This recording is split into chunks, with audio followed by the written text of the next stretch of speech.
Vascão da Gama, Breno Monsef. Vamos lá, é importante a gente projetar esse jogo treino contra o América Mineiro justamente pelo meio de campo do Vasco.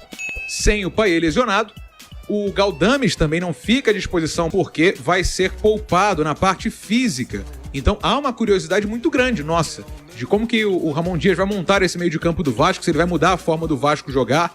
Porque assim, o próprio Galdames pode fazer a função do Payet, mas aí mexeria na primeira linha, né, que também está desfalcada, porque duas opções são ele colocar Zé Gabriel e Matheus Cocão, e aí Esforça e Praxedes. É o meio de campo número 1, digamos assim. Ou o número 2 seria Zé Gabriel, Esforça e Praxedes, e aí na frente um trio com o Adson, Cleiton e o Verrete.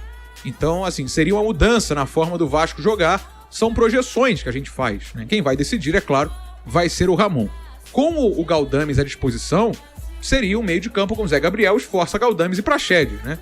E aí eu lembro que o Praxedes é homem de confiança. Eu sei que você gosta quando eu falo isso, né, Azevedo? Mas chegou a ser pensada na dispensa do Praxedes, ainda com o Alexandre Matos, mas o Ramon Dias fez questão de mantê-lo no elenco. Então o Praxedes deve herdar essa função que era do Payet, que, como eu falei, né, é bom a gente sempre lembrar também da lesão do Payet, uma entorse no ligamento do joelho direito. A projeção máxima para retorno aos gramados, com a qual tem apurado e trabalhado, é de 60 dias. Eu sei que é uma projeção mais pessimista, mas é uma lesão média.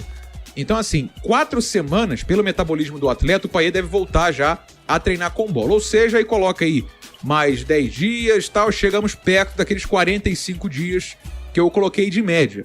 Mas numa projeção um pouquinho mais pessimista, 45 dias para recuperação e aí mais 2 semanas para parte física e treinamento com bola. Vamos aguardar, né? Esse tipo de projeção às vezes se cumpre, às vezes não. A gente tem visto já muita coisa, mas por hora é isso. O Praxedes deve ser o camisa 10, não o número, mas a função herdada do Dimitri Payet nesse meio de campo do Vasco, pelo menos por enquanto, meu parceiro Bruno Azevedo.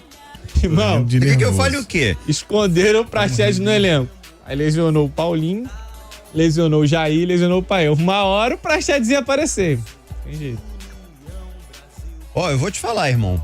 Já tá difícil com o Praxedes atuando pelo lado do campo. Imagina como camisa 10.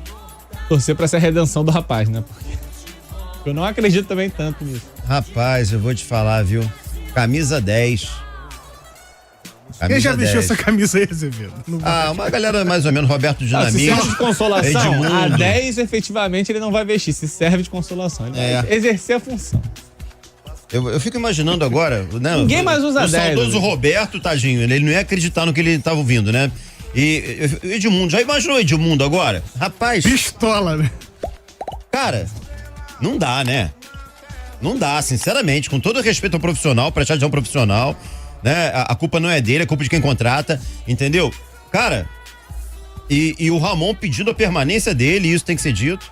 Vamos lá, né? O nome da vez é o do Emanuel Martínez, 29 anos de idade, não por ser um nome que foi a prioridade, né, para ser reforço aí desse meio de ano, mas é o jogador o qual o Vasco considera ser o mais próximo de conseguir fechar uma negociação. E o Martínez é jogador do Coelho, não vem sendo aproveitado por lá e agora pode fechar essa negociação. Como vai ter aí um dia com o dirigente do América Mineiro, o Vasco inclusive bancou os custos operacionais de hospedagem, transferência dos jogadores e de toda a comissão do América Mineiro para virem ao Rio de Janeiro.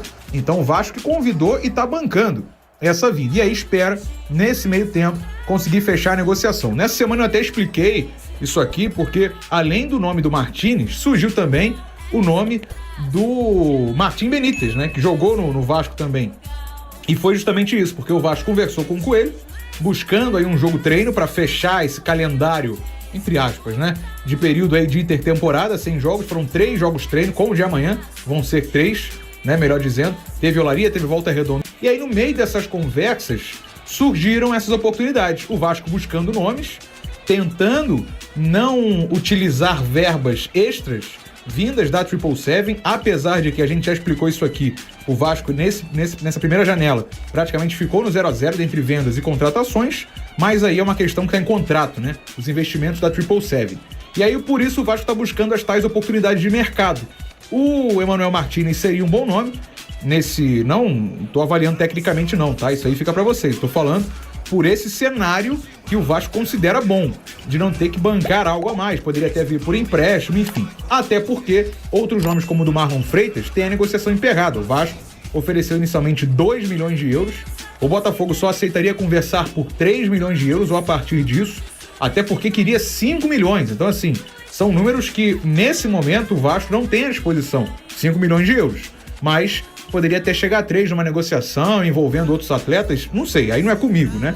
Eu digo pelo que a gente consegue apurar de informações que circulam. Bom, é isso. Sem o Payet, né? O Payet que está aí lesionado, fica pelo menos 4 semanas, período que pode chegar até 45 ou 60 dias afastado.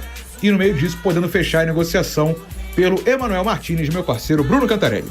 Tá certo, esse aí o Breno Monsanto muito pouco ainda, cara. Muito pouco, o Vasco tá sem dinheiro, eu nunca imaginei que eu ia falar isso, depois do Vasco ter sido comprado por uma empresa justamente para resolver os problemas financeiros, né? E o Vasco tá sem dinheiro. Vou te falar, o Martínez e o Benítez também seriam muito úteis nesse time, tá? O torcedor tem suas restrições quanto ao Benítez, mas ele seria um reserva pro Payet. É que o Benítez não serviu pra ficar na Série B, né? Porque ele não jogava. Ele tinha problemas físicos, continua tendo. Mas ele não tendo a responsabilidade de ser titular com frequência, sendo uma reserva do Payet, ele pode ser muito útil. O Martínez, cara, é um cara que fisicamente tem jogado com frequência e ao mesmo tempo é pra uma posição carente. Só que o Vasco não consegue trazer todo mundo porque o Vasco não tem dinheiro. Difícil. Vai pro campeonato com esse time aí, com o Matheus Cocão, Zé Gabriel, Forza. Vai começar o Brasileirão com esses caras no meio campo. É um risco que o Vasco corre. De repente, na próxima janela, tá lá afundado na zona de rebaixamento igual no ano passado. Do Vasco? Cara, pro Vasco hoje qualquer sequência é difícil, irmão. São 19 jogos difíceis. Não tem jeito, com o time que tá nesse momento escalado no papel, o Vasco é favorito contra poucos adversários. Vasco pegar o Criciúma, o Vitória, o Vasco é favorito. Juventude, Atlético Goianiense, Cuiabá, beleza. Bahia, talvez, eu acho o time do Bahia no papel bom, mas jogando não curti essa temporada ainda.